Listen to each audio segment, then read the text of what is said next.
শুভ সকাল। কেমন আছো তোমরা সবাই? আশা রাখছি সকলে ভালো আছো। আমিও ভালো আছি।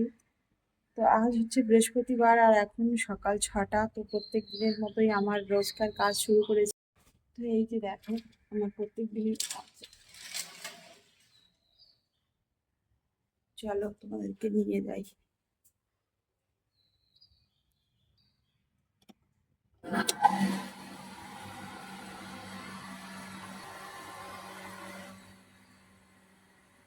তো গেটটা খুলে পাম্পটা চালিয়ে দিলাম। তো জলটা উঠতে থাকুক আর ওইদিকে আমি ভাত বসিয়ে দিয়ে এসেছি। আর অল্প কটা বাসন আছে, বাসনগুলো মাজবো। তো চলো তোমরা দেখতে থাকো। ভাত বসিয়ে দিয়েছিলাম, তো ভাতটা ফুটে উঠেছে। আর অল্প কটা বাসন ছিল, মেজে নিয়েছি। তো অফ ক্যামেরায় মেজে নিয়েছি, তোমাদেরকে আর দেখালাম না। আর এই যে দেখো সকালবেলা উঠে তাড়াতাড়ি করে কি রান্না করব মাথায় আসছিল না। তারপর ভাবলাম কালকের বাজার থেকে কটা কাঁচা আম নিয়ে এসছে, তো একটু আম ডাল করি। আর এই গরমের সময় না আম ডাল খেতে ভীষণ ভালো লাগে। তো দেখো আমি ডালগুলো ধুয়ে নিচ্ছি, নিয়ে ভেজে আর ডালগুলো সেদ্ধতে বসিয়ে দেবো। আর ওদিকে আদি যাবে স্কুলে। আর জানো তো আজকের না ওদের পরীক্ষা শেষ হবে। তো অনেক দিন ধরে পরীক্ষাটা হলো। একটা করে পরীক্ষা হয়, আবার 2-3 দিন করে ছুটি হয়, এই করে করে প্রায় 1 মাস ধরে পরীক্ষা হলো। তো রাতে কালকের মানে ও খুব তাড়াতাড়ি ঘুমিয়ে পড়েছিল, তেমন কিছু খাবার খায়নি। তো অন্যদিন টিফিন দেই, কিন্তু আজকের যেহেতু রাত্রে কিছু খায়নি বলে আজকে সকালবেলা একটু ভাত খাইয়ে দিলাম। তো অনেকটা সময় থাকতে হবে স্কুলে। পরীক্ষা কখন শেষ হবে মেসেজ পাঠালে তখন গিয়ে আনতে হবে। তো সেজন্য ওকে একটু খাইয়ে রেডি করে দিলাম, ওরা চলে গেল স্কুলে। আর এদিকে আদির বাবাও খেয়ে বেরোবে।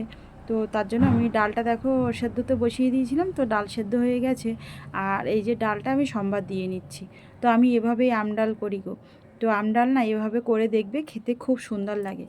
তো এই দেখো আমি পেঁয়াজ, কাঁচা লঙ্কা আর একটু তেজপাতা আর পাঁচফোড়ন দিয়ে দিয়েছি, দিয়ে এর উপরে আমগুলো দেব, দিয়ে ভেজে নেব। তো এভাবে রান্না করে খেয়ে দেখবে, খুব ভালো লাগে। তো আমি যখনই আমডাল করি এভাবেই আমডাল করি। অনেকে অনেক রকমভাবে করে, কিন্তু আমার জন্য এইভাবে বেশি ভালো লাগে।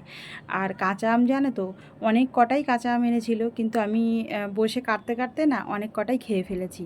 আর জানো তো কাঁচা আম বা টক জাতীয় কোনো জিনিস দেখলে কেমন জিভে জল চলে আসে, তাই না? তো বসে কাটতে কাটতে অনেক কটাই খাওয়া হয়ে গেছে। আর দুটো আম কেটে এই যে ডাল করছি, জানি না টক ঠিকঠাক হবে কি না, তো মনে হচ্ছে হয়ে যাবে। তো এই যে দেখো আমার আম প্রায় কষানো হয়ে গেছে।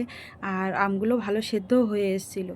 তো আমি একটু লবণ আর হলুদ দিয়ে দিয়েছিলাম, তো ওই জন্য তাড়াতাড়ি সেদ্ধ হয়ে গেছে। আর এই যে ডালগুলো আমি সম্বাদ দিয়ে নিলাম, ডাল সম্বাদ দিয়ে নিয়েছি। আর ওদিকে তোমার ভাতটারও হয়ে গেছিলো, তো মাড় বের করতে দিয়েছিলাম।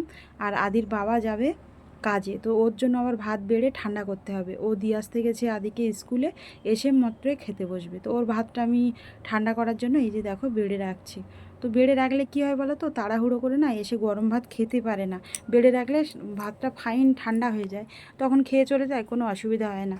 আর না হয় ওই ভাত নিয়ে বসে ঠান্ডা করতে করতে অনেকটাই দেরি হয়ে যায়। তো এই যে দেখো ওরা সবাই চলে গেল আদি স্কুলে, ওর বাবা কাজে, আর আমি এবার এই বাইরেটা ঝাড় দিয়ে নিচ্ছি। তো উঠোনের সামনেটা কালকের একটু হাওয়া মতো হয়েছিল, বৃষ্টি অল্প একটু বৃষ্টি হয়েছে, কিন্তু ঝড়টা একটু বেশি হয়েছিল। তো আবার ধুলো ভরে গেছে সারা ফ্ল্যাটের নিচটা। তো আমি ঝাড় দিয়ে চলে এসেছিলাম। আর জানো তো আমাদের উপরে পুজো হয়েছিল উপরের ফ্ল্যাটে, তো ওরা এসে প্রসাদ দিয়ে গেছে, তো প্রসাদগুলো ধুয়ে ফ্রিজে রেখে দিলাম। আর আমরা হঠাৎ করে এক জায়গায় যাওয়ার প্ল্যানিং হয়ে গেছে, তো ব্যাগ গোছাতে বসে পড়েছি।